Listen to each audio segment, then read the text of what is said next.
Welcome to According to Sam, folks. This is episode 343. And thank you guys for joining me. What a tragic week.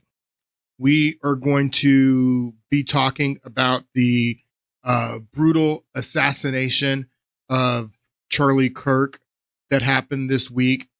And as I do with many issues, I'm going to come at it from a different angle. I have a lot to share with you guys today, so let's not waste any time. I want to get right into this. I want to pick up where we left off in the last podcast. And we were talking about this poster that the Council of Europe published in 1992. And this is like I said, a very diabolical and demonic picture for many reasons. It's the recreation of this picture, which is a picture by that was a painting by a Dutch painter in the 16th century.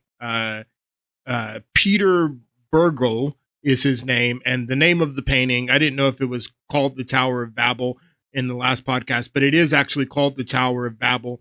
And the painting depicts the Tower of Babel, which is from a story in the book of Genesis, in the first book of the Bible.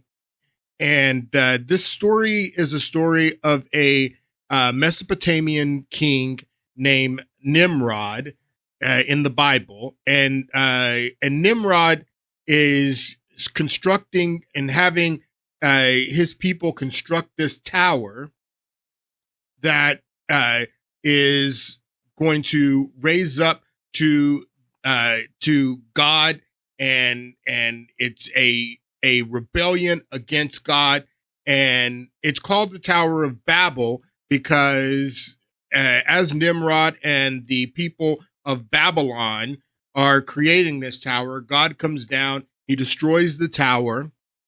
He confuses their language, and the people can't communicate with each other, and they start babbling to each other, and that's where you get Babylon and Babel. Now, I was saying in the last podcast that we have the Sumerian king list, and there is no Sumerian king that is called Nimrod in the Sumerian king list. So I believe, for many reasons, that the king that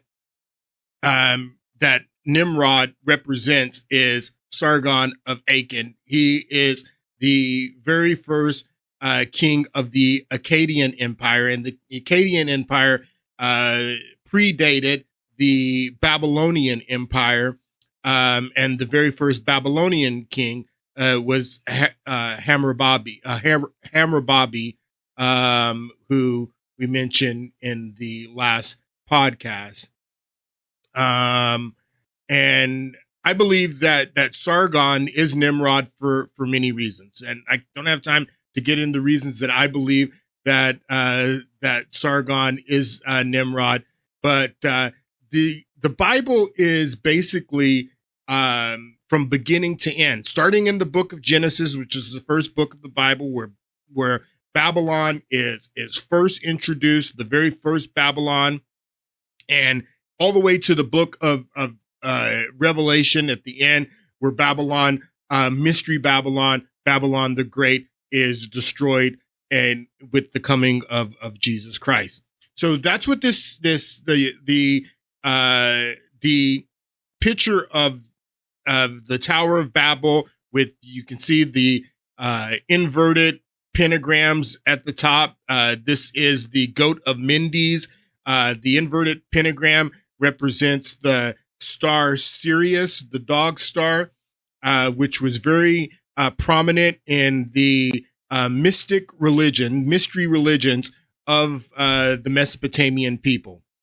And you can also see, and I brought to your attention, the baby down here, that all of the adults have block heads, but the baby has a round head.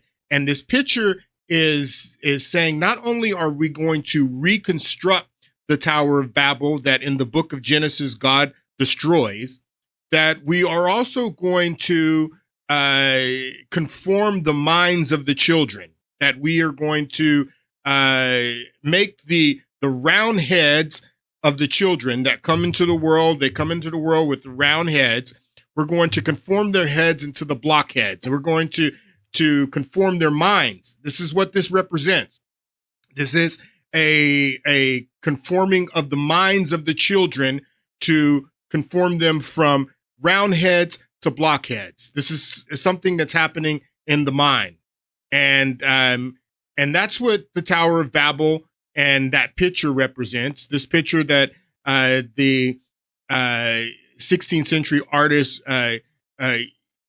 paints. You can see that King Nimrod is here, and King Nimrod is counseling the stonemasons, the master builders. So the lore around this is very important that you understand this, that the lore around the Tower of Babel and the stonemasons, the Freemasons, is where most of the mythology and the lore in Freemasonry comes from. That the secret knowledge of the master builders that were building the Tower of Babel, they pass along this secret knowledge of geometry, of mathematics, of the tools that you need to be a master builder. The same master builders, the stonemasons that built that were constructing and building the Tower of Babel, they pass along this secret knowledge all the way to the building of Solomon's temple. Solomon's temple. Solomon is the Jewish king that builds the very first Jewish temple, and and this is all part of the Freemasonic mythology and the Freemasonic lore. That a individual by the name of Hiram Abiff is the master builder that carries on this secret knowledge that they were using to build the Tower of Babel, and this secret knowledge is also used to construct the Solomon's temple. Take a listen. The legend of Hiram Abiff, the architect of King Solomon's temple, holds a central place in the teachings and rituals of Freemasonry. Although the story's precise origins are a matter of scholarly debate, it has been retold, adapted, and ritualized within Masonic tradition, where it embodies deep allegorical meaning. Hiram Abiff, often referred to simply as the widow's son, is said to have been a master architect and a highly skilled craftsman. The legend portrays him as a figure of loyalty, integrity, and perseverance who embodies the ideals Freemasons strive to uphold. Historical background in the building of Solomon's Temple.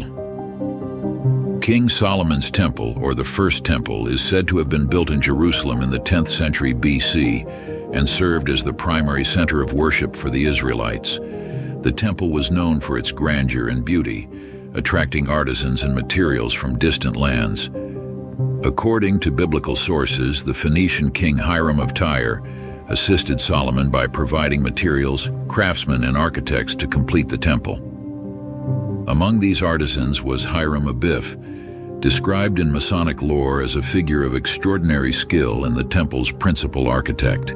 So, and that's what the Freemasons call themselves. They call themselves the master builders. They call themselves the architects. And they're not only talking about building buildings, building the Tower of Babel or the Solomon's Temple. They're also building and constructing a world, a society. And that's what this is about, that the conforming of the minds of the people. That's what this is about. That's what this shows, that the baby has a round head, but as we are building this society, building the New World Order, the master builders are also going to conform the minds of the youth and construct the minds of the youth so they can fit into this new world that they're building, the New World Order. And you can see you can see the master builder here constructing. You can see the two blockhead men embracing each other, all in this story of the Tower of Babel. Now, Solomon's Temple is destroyed, and Solomon's temple is destroyed by the Neo-Babylonian Empire. And the Neo-Babylonian Empire is the recreation of the Babylonian Empire by King Nebuchadnezzar. This is all in the Bible.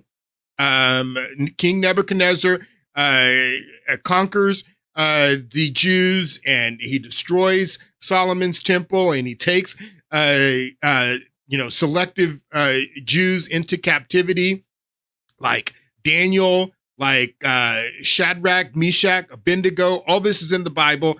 And the Neo-Babylonian Empire was a recreation of the Babylonian Empire. And like I said, the Babylonian Empire, the first Babylonian Empire, was the king we know was Hammurabi.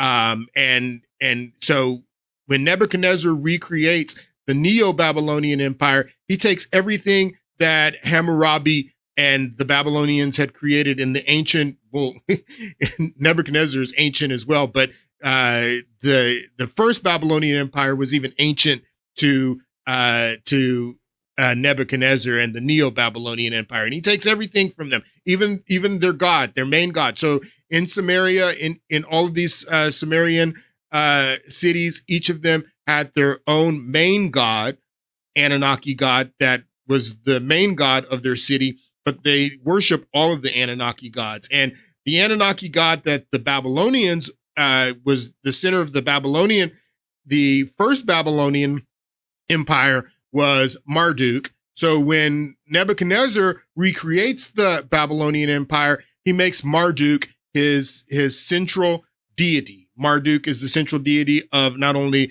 the first Babylon, but the Neo-Babylonian Empire. One of the reasons that I believe that Sargon of Akkad is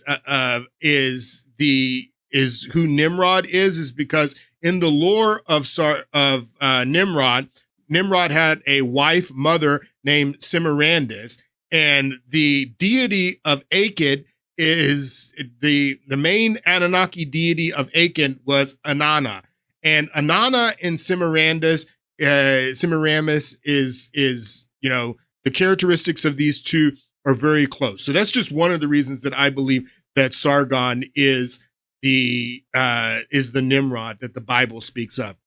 But it doesn't matter. These people that believe in the mystery religions, and this is what the book of Revelations calls mystery Babylon. They believe in what is called the mystery religions, the craft.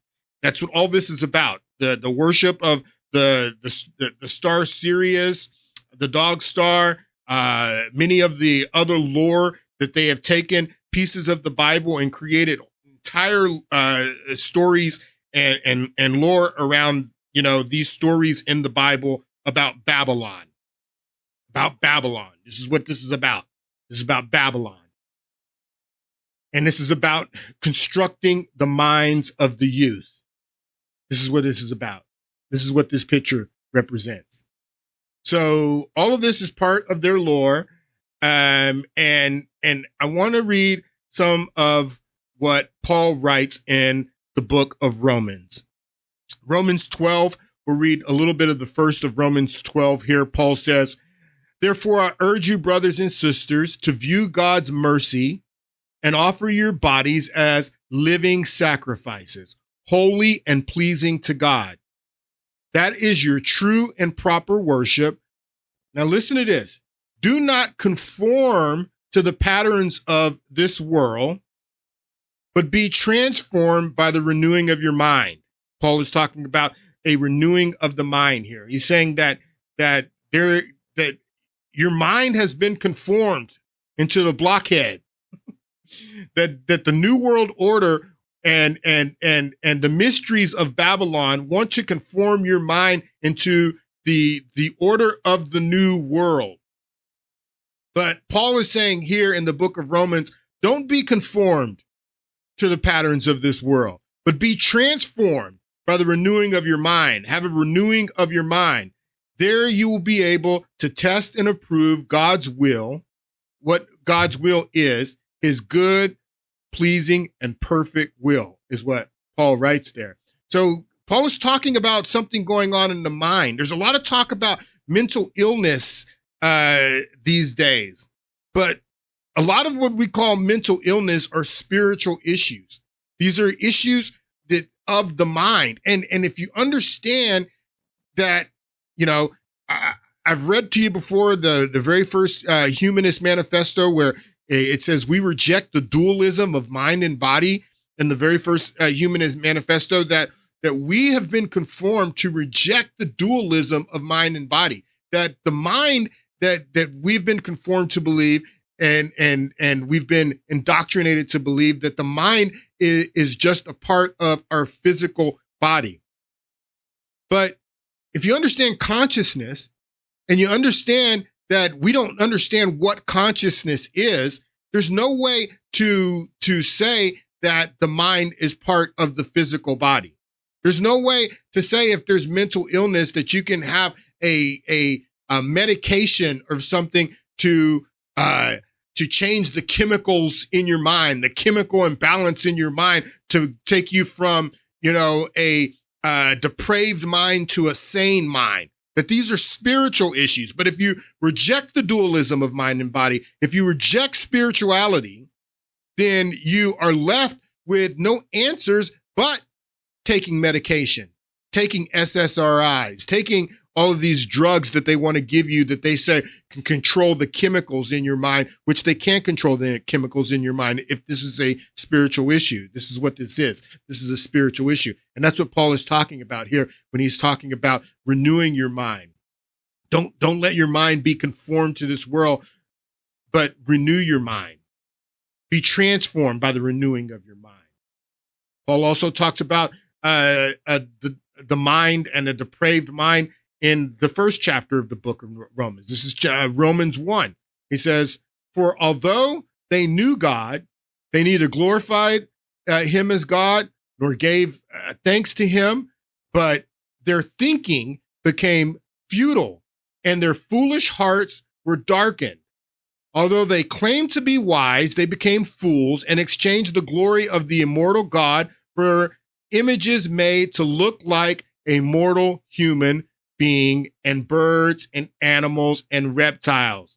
And therefore, God gave them over to their sinful desires and their hearts to sexual impurity for the degrading of their bodies with one another. They exchanged the truth of God for a lie and worshiped and served created things rather than the Creator, who is forever praised. Amen. In the 26th verse.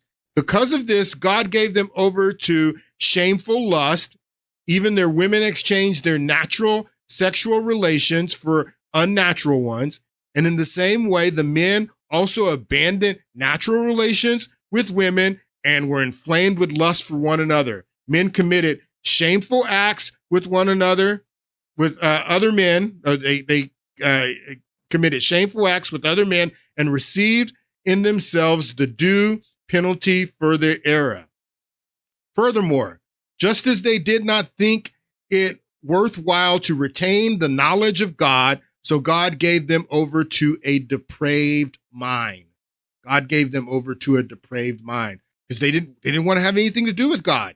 They started worshiping idols, and they started exchanging their natural affections, man for women, for man for man, for woman for woman. And then he gave them over to a depraved mind, is what Paul says here. Again, talking about the mind. So God gave them over to a depraved mind, so they did not do what ought be done.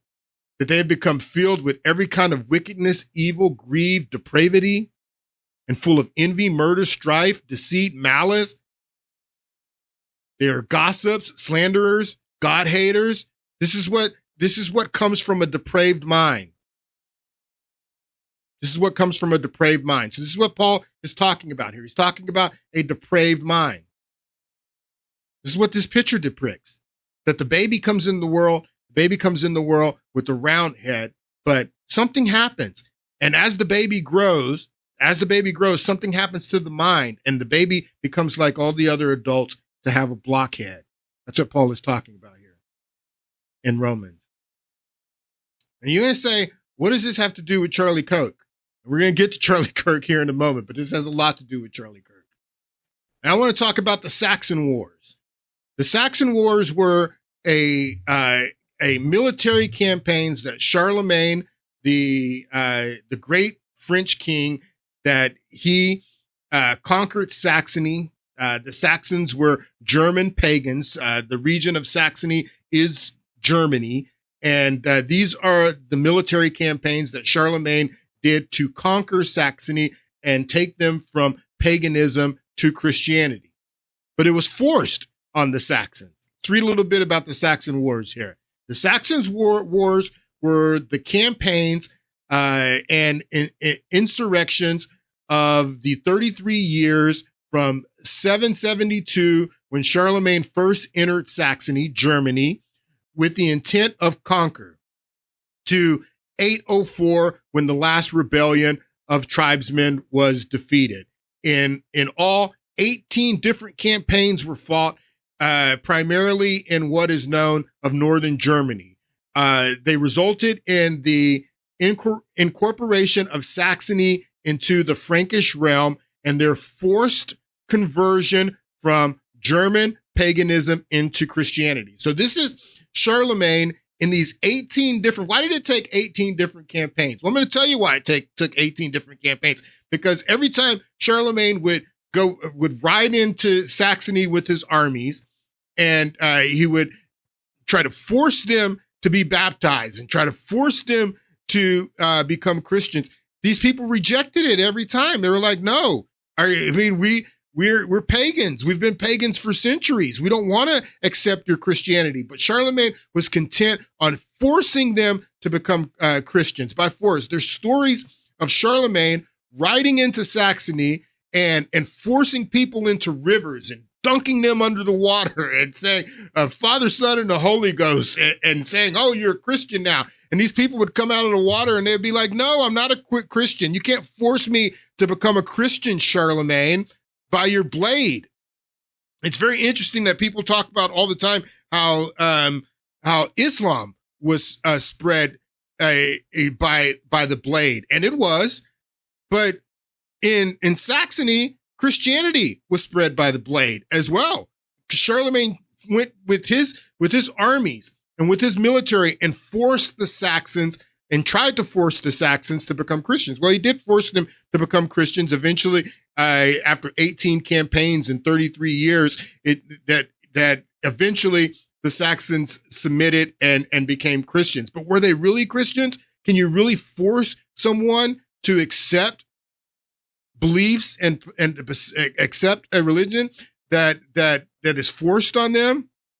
Well, it should be no surprise that when the Protestant Reformation happens in Germany, another 6 or 7 centuries later, that this is what when Martin Luther, when he started the Protestant Reformation in Germany, that it took off like wildfire, because many Germans, that they recalled what happened to their people during the Saxon Wars, and that was a battle cry during the Protestant Reformation.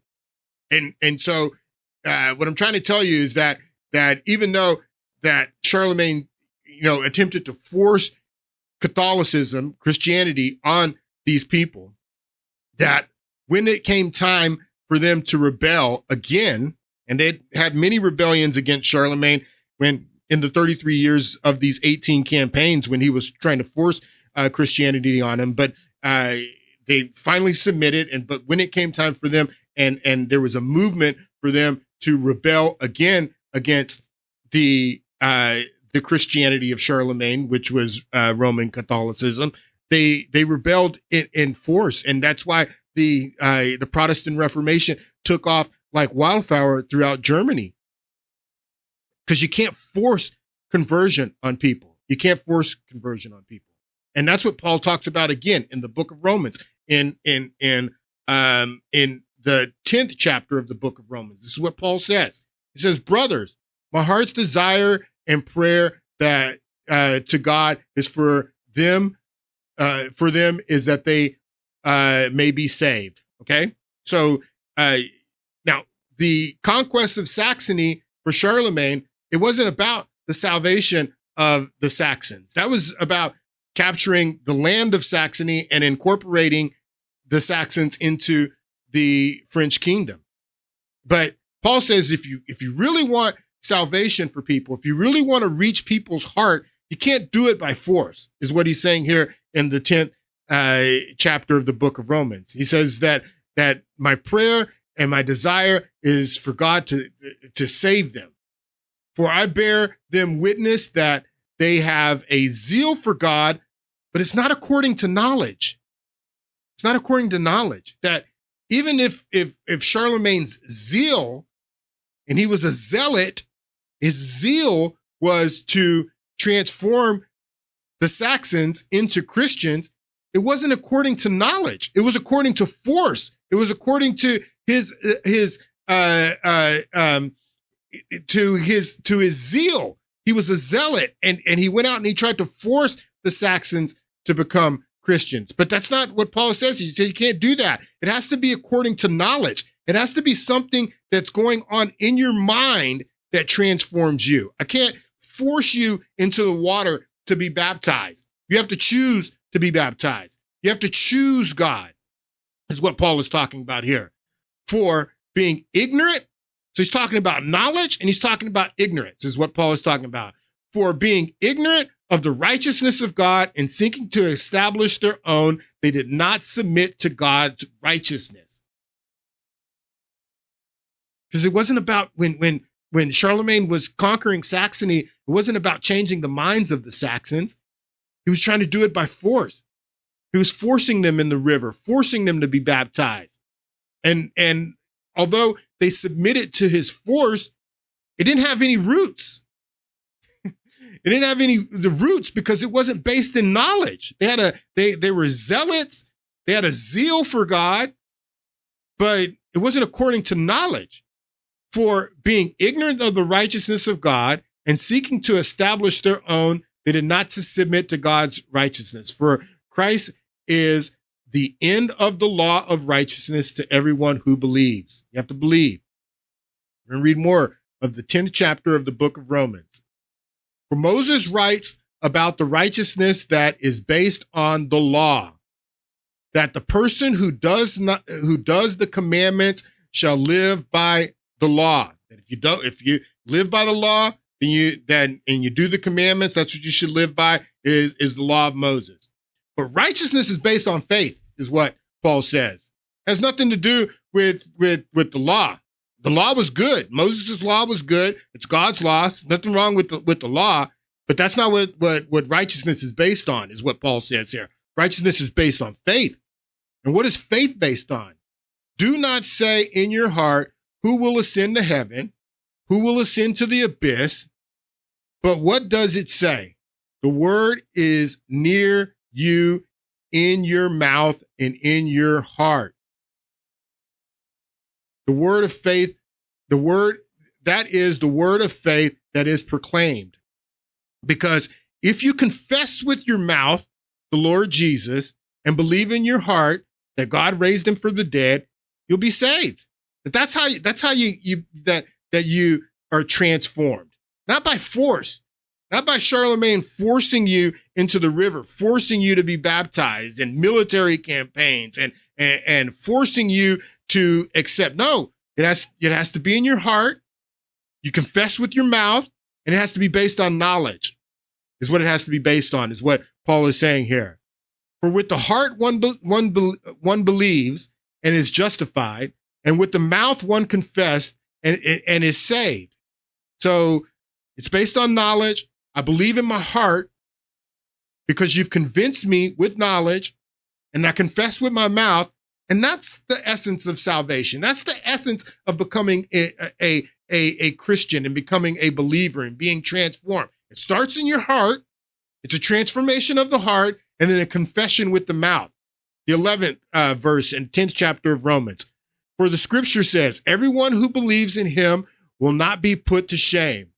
For there is no distinction between Jew and Greek, for the same Lord is the Lord of all. bestowing his riches to all who call on him. For everyone who calls on the name of the Lord will be saved. If you want to be saved, you have to call on the name of the Lord and say, Lord, save me. I can't force you to be saved. I can't force you to be transformed by your mind. I can't force you in the river and force you to be baptized. You have to be transformed by your mind. And once you're transformed by your mind and you're convicted in your heart and you confess with your mouth, you say, Lord, save me.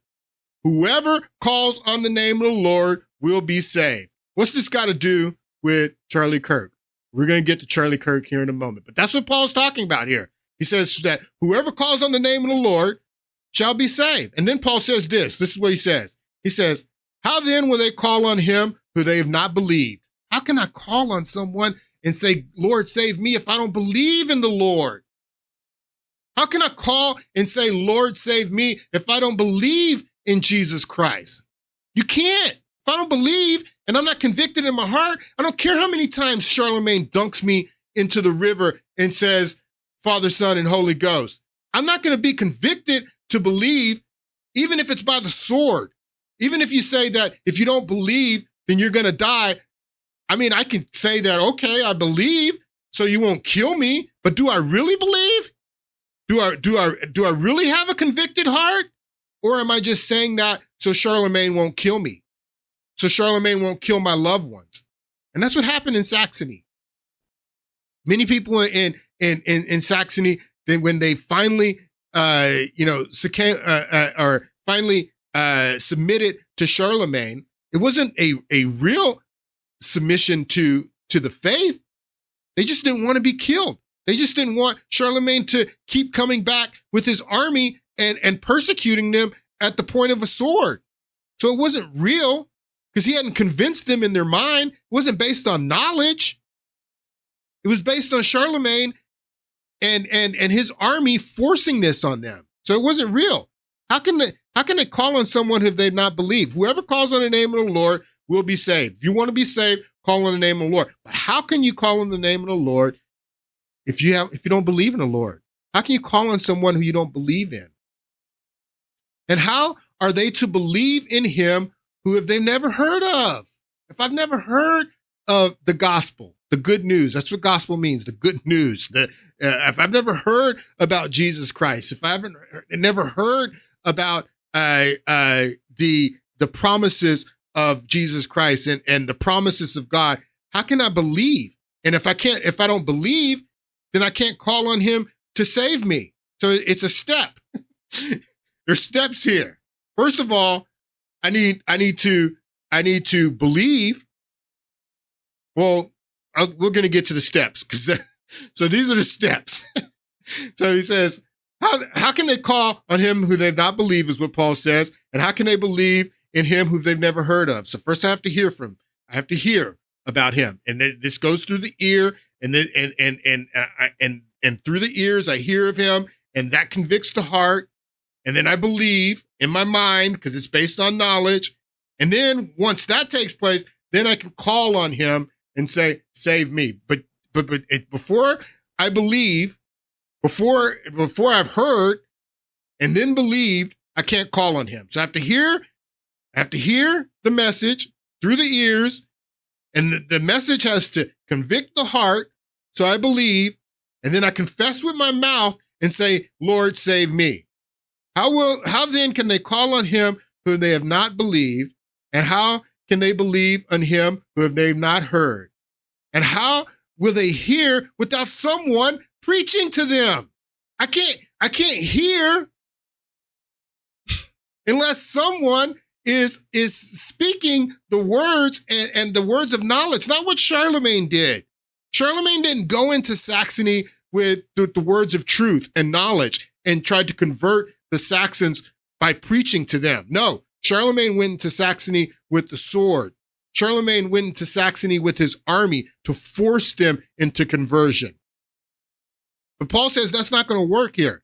Paul says that what you need to do is someone needs to preach the message of the good news, the message of the gospel. And then the people hear the message of the gospel. The message of the gospel goes through their ears, convicts the heart. I convicts the heart. I confess and I call on the name of the Lord and say, Lord, save me. Lord, save me. So let's read from 13 again. For everyone who calls on the name of the Lord will be saved. How then can they call on him who they've not believed? And how can they believe in him who they've not heard? And how are they to hear without someone preaching? How are they going to hear without someone preaching? And 15th verse here. And how are they to preach unless they are sent? Someone's got to send the preachers. Someone's got to send the preacher to give the message that the message that goes through the ears, that changes the mind, that is based on knowledge, that convicts the heart. And then once the heart's convicted, then you confess with the mouth and you say, Lord, save me. This is the process that Paul is talking about here. And how are they to preach unless they are sent? As it is written, how beautiful are the feet of those who preach the gospel, the good news. How beautiful are the feet of those who preach the gospel of the good news.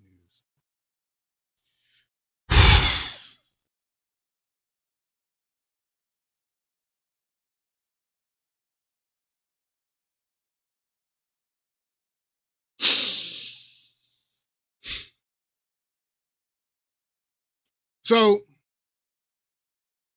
the universities in Europe, the oldest universities, these are the 5 oldest universities in Europe. The University of Bologna, the University of Paris, University of Oxford, the University of Salamanca in Spain, and the University of Cambridge. And all of these universities started as religious institutions, mostly canon law. The word canon is a Greek word that means measuring stick. It means basically a ruler or a measuring tape. You know, if you're a builder, like the master builders, the Freemasons, the master builders, that's why their symbol is the ruler and the compass, because you can't build anything without a ruler, because the ruler helps you measure. Can you imagine doing carpentry without a ruler, without a measuring tape? Can you imagine trying to construct anything without a ruler?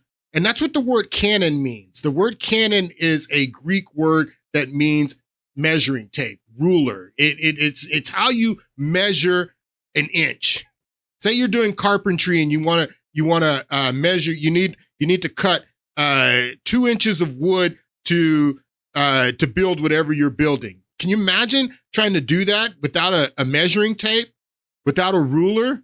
But that's what the word canon means. Canon means a ruler. How do you measure 2 inches with the canon? And that's what the canon basically is a word that represents the Bible. That's how the epistles that were canonized. That's what we talk about. That's what canon means. If you ever heard the word canon actually means measuring tape. It's a ruler. And most of these universities in Europe started as universities of canon law. They were religious institutions. But something happened to the universities in Europe. And what happened to the universities in Europe, they started to change around the 14th century. And Europe started to change around the 14th century. After the bubonic plague, which happened in the 14th century, started in Venice, in Italy. The plague came in on ships in the saliva of fleas, and 50 million people died in Europe. Over 50% of Europe died in the 14th century during the Black Death, the bubonic plague. But on the heels of the bubonic plague, in Italy, where the plague started, there was a movement called the Italian Renaissance. And the Italian Renaissance was going to change Europe. And it was not only going to change Europe, one of the major tools for changing Europe after the Italian Renaissance and during the Italian Renaissance were the universities. Were these universities? The universities were a major part of the transformation, the cultural transformation that happened in Europe. Transformation, building of the new world in Europe. The universities played a major role. I want to read a little bit about the Italian Renaissance here. The Italian Renaissance was a period in Italian history between the 14th and 16th century, a period known as the initial development of the broader Renaissance culture that spread throughout all of Western Europe and marked the transition from the Middle Ages to modernity. We call them the Middle Ages now, but in the during the Renaissance, the humanists, Renaissance humanists, they called it the Dark Ages. The Dark Ages because what they believed was that the Renaissance and what the humanist teachers there in Italy believe is that they were bringing light. Knowledge, darkness and light are references to knowledge, and that's why they called the period that Charlemagne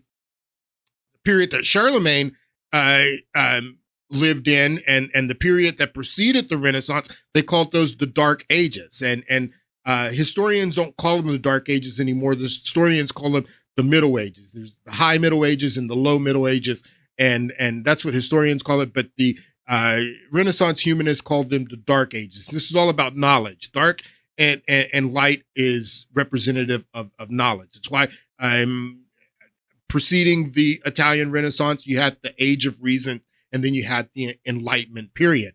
And so the Renaissance culture spread across Western Europe and marked the transition from the Middle Ages to modernity.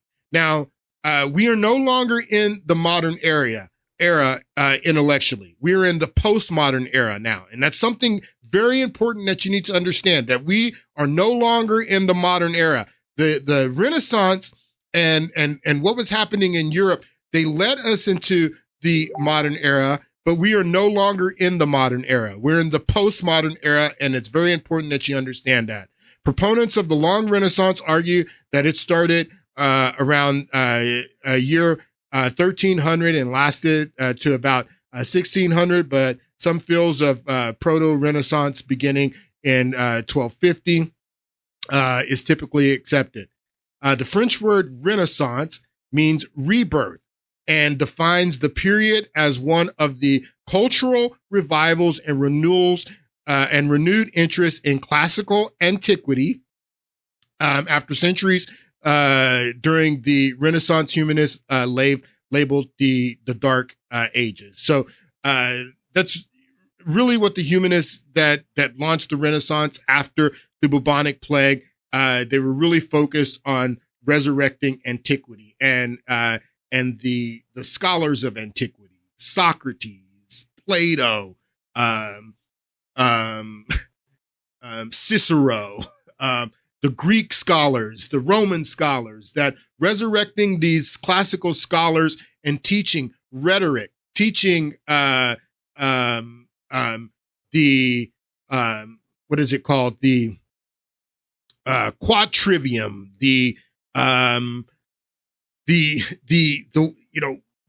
mechanics of how to think, how to argue, how to critically break down all of these different things in their culture. And that is one of the things that led to the Reformation in Germany that happened around the same time that the Italian Renaissance was going on. The Reformation was happening there in Germany. You had Gutenberg's printing press that was invented around the same time. People were constructing arguments. They were, printing them in pamphlets, and the pamphlets were being distributed throughout all of European culture, and it was challenging people's minds and giving them a new way to think, and I was just telling you that this is what led to the Age of Reason, which led to the Enlightenment, which led to the modern period. But now we're in postmodern. Now we're in postmodernism. And this is what was going on. And this is how the universities were transformed. you had many scholars, like Hobbes, like, what's his name? The French, scholar, what's his name? God, I can't believe that I'm drawing blank on his name.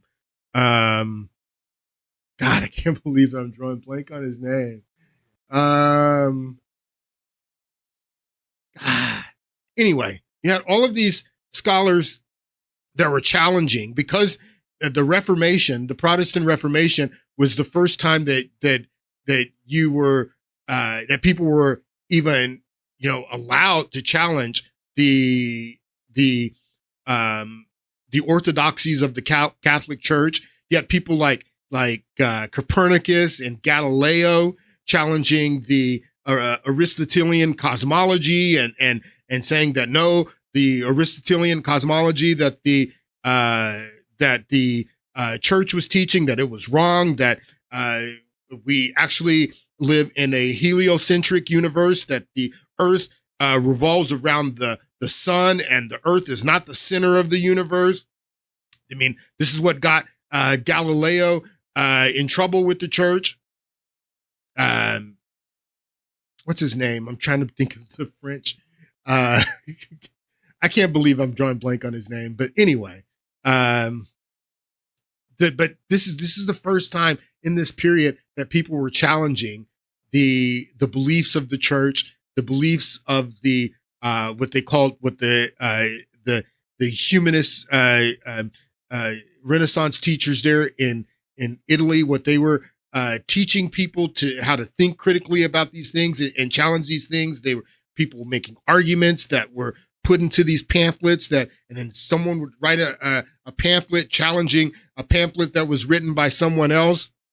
And this was transforming Europe into the modern world. And a lot of this was going on at the universities. The universities were the ground zero of this critical thinking, of challenging the old ideas and the ideas of the establishment. This is what the universities became. They started off as religious institutions of canon law, but they started to develop as the Enlightenment period was going on, and as the period of transformation from the old world into the new world of institutions where ideas were challenged. There was research going on. The scientific method was coming about in these universities, and people were the world was being transformed by the mental, by the changing of people's minds, by changing of the way people thought, and the universities were the center of this. Universities were the center of this. And Charlie Kirk understood that. He understood that the universities, that, like I said, we went from the modern world to the postmodern world, said that the universities were traditionally places where ideas were challenged, where ideas, where you were challenged to think critically about your own beliefs, where ideas were being, that the ideas that were shaping the world that people lived in at the time were being challenged at the universities. They were being challenged, and these, the intellectual revolution that was taking place from the old world to the modern world was basically taking place at the universities, and it was taking place mostly in these areas where people were free to think differently about even the religious aspects of the old world and the religious aspects of what they had been taught by the Catholic Church. And most of this was being pushed in the universities. And he understood this. He understood that the postmodern world, which had come from the modern world, was changing our society today. And he understood that if you wanted to battle the ideas of what was shaping the postmodern world, that you had to go to the universities. And that's what this guy did.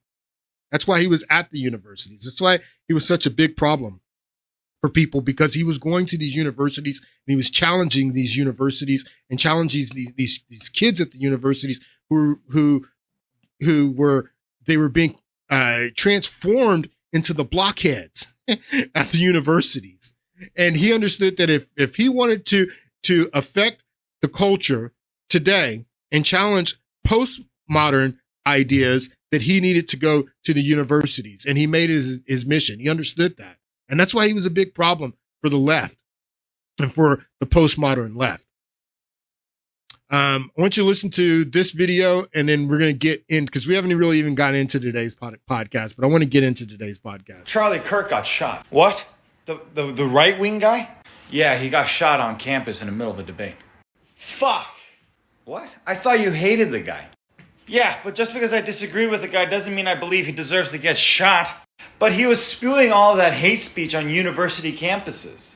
What do you think universities are for? It's what do you not think? Supposed to be some echo chamber where you hear the same opinions thrown back at you. What do you think universities are for? Is what this guy says. I love this video. It was so great. What do you think universities are for? It's not supposed to be echo chambers where you just, you're being indoctrinated and you have to believe what they tell you to believe. And there's no, and they have to be safe spaces, and you can't have your ideas challenged, whatever those ideas are. That's not what a university is. That's not what universities have traditionally been. Even the beliefs of the church and the universities started out as religious institutions. The universities had to allow the beliefs of the church, the beliefs of the religious beliefs of the time to be challenged, which were done on universities. Universities have had a tradition of this. But as we get into postmodernism, as we get into the new liberal era, you're going to tell me that the universities are safe spaces, that they're not places where ideas can be challenged anymore? It's ridiculous. I thought you hated the guy. Yeah, but just because I disagree with the guy doesn't mean I believe he deserves to get shot. But he was spewing all that hate speech on university campuses. What do you think universities are for? It's not supposed to be some echo chamber where you hear the same opinions thrown back at you. It's supposed to be a place where you learn how to be a critical thinker. And the only way of doing so is by having your own ideas attacked. Absolutely. So you learn to either defend or throw away the ideas that don't serve you. Absolutely. It's not to be a safe space. It's supposed to be dangerous because ideas are dangerous. That's absolutely right. The French philosopher that I was thinking of that I couldn't think of his name was Voltaire. I'm blown away that I was drawing blank on Voltaire's name. But Voltaire, Hobbes, all these philosophers that were challenging the orthodoxy of the time, the orthodoxy of the church. This is what brought us into the Enlightenment and into the modern era. And this was all going on the universities. And now these universities here in the United States, but not only here in the United States, also in Europe, they have changed. They've changed into these safe spaces. They've changed into places where ideas can no longer be challenged. Certain ideas, postmodern ideas, that they've changed into places where there's only one point of view, and the professors and the teachers, they all believe this postmodern orthodoxy, which is a new religion, quite frankly, and you can't challenge these ideas. And what has happened with these universities over time? That's why you see what's going on in Columbia, which is one of our oldest universities here in the United States, Harvard, which is one of our oldest universities here in the United States. Look at what these universities and these institutions have become. Look at what they've become.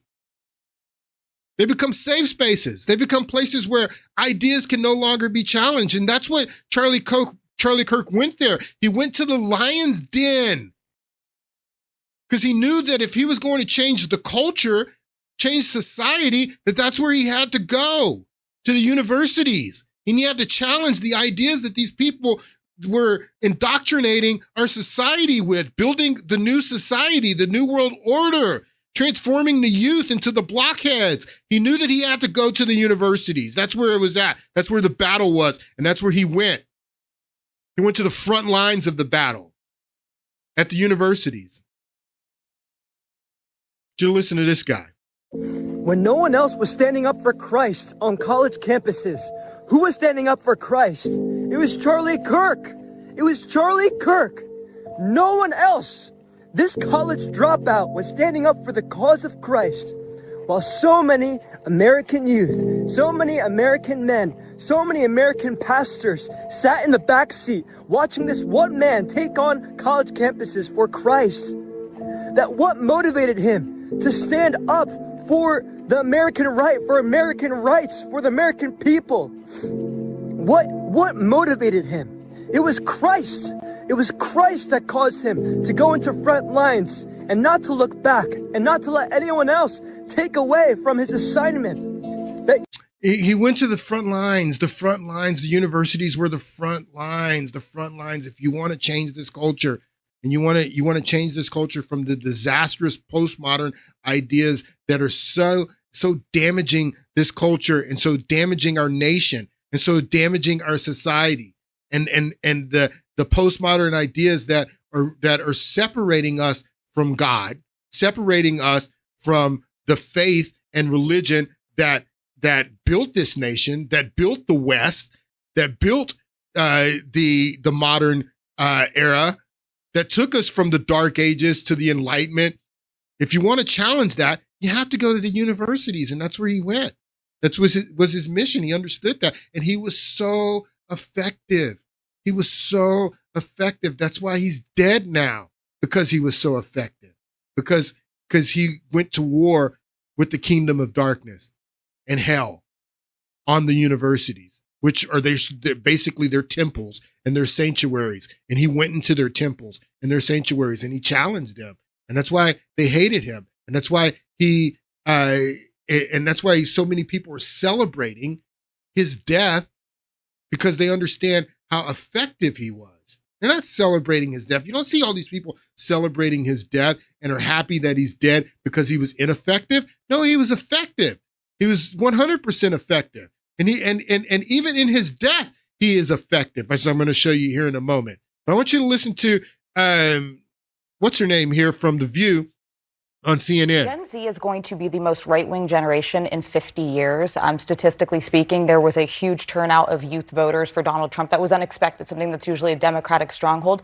There's probably no individual more responsible for that than Charlie Kirk. You really can't underestimate and downplay how influential he was in activating young people and how hand in hand he was working with the Trump campaign to turn out younger voters. And I would just say this, echoing what David said, which is, you don't have to agree with a damn thing that he said, but he did it the way you're supposed to. He showed up and he debated people and he engaged them to their faces. He wasn't a keyboard warrior. He wasn't threatening people. That is how a civil society conducts itself. You go to places and you have debates on the issues of our day. And that's what he modeled. So any of his acolytes who are taking it a different direction, you're not honoring his legacy. So he was 100% effective. And there's so many, I can't believe that I have no more time left. I'm almost out of time, but he was so effective. And what's happening now, even in his death, as I'm going to show you, I'm probably going to pick this up in the next podcast, because I want to show you what is happening now, even in his death, and how Charlie Kirk has inspired people to transform these universities, these institutions of higher learning. This is a story that took place this week in Texas at the University of Texas A&M. Take a listen. I have a question, because I'm not entirely sure this is legal to be teaching. Okay. Yeah, no, I am. Texas A&M University is facing heavy political pressure after the video showed a student confronting a professor over LGBTQ content in a children's literature class. University President Mark Welsh said the dean and department head overseeing that course have been removed, saying the course materials didn't match the published description. This has also sparked calls for investigations from lawmakers in the Justice Department, while faculty groups warn about the impact on academic freedom. So I want to explain to you what happened here. So in a class in Texas A&M University, a student is taking a class on, it was some class on children's education or something like that. And the teacher is teaching all of this transgender ideology. And the student records herself questioning the teacher about teaching this in the class, and saying that it wasn't legal for her to teach this. And it became a huge controversy. The teacher gets fired, the president gets fired, and it caused a huge backlash. And this is the Charlie Kirk effect. Here's another video about that story. Take a listen. Joining us now is Texas State Representative Brian Harrison, a Republican. And I say that simply because we want people at home to know exactly where you stand on the political aisle and help us give us perspective on that debate in the classroom. Ms. Harrison, give us the backstory of how you first learned of this student's concerns and what was being taught in this class that she believed crossed the line. Yeah, well, I'm not only a Republican, but I am an Aggie. I'm a proud member of the Fighting Texas Aggie class of 2004. You can see my ring right here. Okay, I mean, I love Texas A&M, and I hate to say this, I actually care more about protecting Texas A&M and the integrity of this once great institution than the current liberal leadership of Texas A&M, who has allowed and supported and promoted the indoctrination of DEI and transgender indoctrination in the classrooms for many, many years now. And so, yeah, my office obtained this video from this very brave conservative student who was subjected to protracted and nonstop transgender indoctrination. Yes, in a children's literature class. It was a children's literature class, and it was some type of children's class, a children's literature class. The teacher was teaching about transgender stuff, and he says what she was actually teaching here. I mean, this is what's going on in universities, and before Charlie Kirk started going to universities and started encouraging the students in universities to speak up. Who knows if this student would have done this? Who knows if this student would have spoken up? But she's encouraged to speak up. She's encouraged to take a stand, just like many other students are encouraged to take a stand, and that's the Charlie Kirk effect. This is why Charlie Kirk was so dangerous. This is why he was so dangerous. A conservative student who was subjected to protracted and nonstop transgender indoctrination. Yes, in a children's literature class at Texas A&M, where the age of focus was between 3 and 12 years old. And one of the slides they were forced to learn was that said this exactly. It said, why talk about queerness? Isn't that too adult for little children? Well, no, it's not. This is the kind of garbage that is going on in the classroom of people who are going to become future teachers and school superintendents. No, that's exactly right. The teachers, this has been going on for decades now, for centuries, really. And the teachers have been indoctrinated with this. I don't even blame the teachers because they've been indoctrinated with all this postmodern stuff. So of course they're teaching it to the kids. And this is, and the colleges, the universities, they're institutions for transforming society, for transforming the culture. And Charlie Kirk went to these universities and he challenged these students to stand up for their faith, to stand up for their conservative and their and the beliefs that their parents have taught them and that they've grown up with. You know how many students that go to these universities are now complete. The guy who shot him, the guy who shot Charlie Kirk. I'm almost done. I want to talk about the guy who. This is the guy who shot Charlie Kirk, and it's such a sad story because this is him with his mom when he is going into college. He came from a good family, and what happened to this kid? What turned him into a murderer? He goes from being a kid from a good family whose parents loved him, and now he's a murderer. Now he's getting ready to be tried and possibly even put to death in the state of Utah. What happened to him? What happened to this kid? Well, what happened to him is he went to a university and he probably got indoctrinated with postmodernism in the university. This is him reading his award letter to his parents. They're so happy that he's going to the university, not knowing that the university is going to change their son's life in a way that they couldn't ever imagine. Congratulations, you have been selected to receive the Resident Presidential Scholarship from Utah State University. The value of this scholarship is approximately $32,000. This scholarship is available for 4 years or 8 semesters. So his mom is so happy that he's going to the university, and the university probably made this kid a murderer and changed his life and changed his parents' lives in a way that they could have never imagined.